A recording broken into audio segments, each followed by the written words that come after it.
బడ్జెట్కి వస్తే అధ్యక్ష, నిన్నటి బడ్జెట్లో కూడా కోటి ఆశలతో ఏర్పడ్డ ఈ రాష్ట్రంలో ముఖ్యమంత్రి గారు కూడా చిన్న వయసులో ముఖ్యమంత్రి అయ్యారు రేవంత్ రెడ్డి గారు.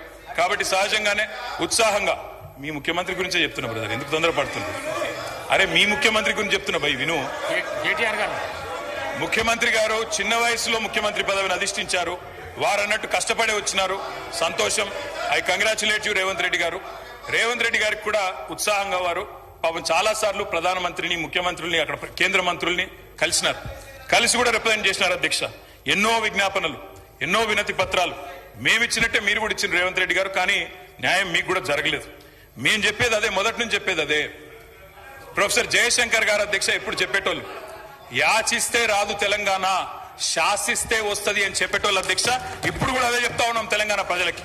యాచిస్తే రాదు, శాసించే స్థితిలో తెలంగాణ ఉండాలి అధ్యక్ష.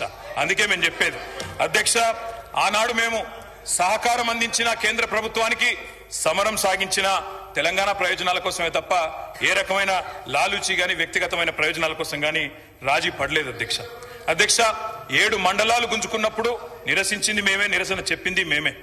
ఒక్కసారి నేను అడుగుతా ఉన్నా అధ్యక్ష, 10 ఏళ్లలో మీరు 5 ఏళ్లు కేంద్రంలో ఎంపీగా ఉన్నారు, ఒక్కటంటే ఒక్క రోజు గొంతు విప్పినరా అధ్యక్ష? ఎన్నడన్నా తెలంగాణ రాష్ట్రానికి రావాల్సిన హక్కుల గురించి పార్లమెంట్ లో ప్రసంగించినరా?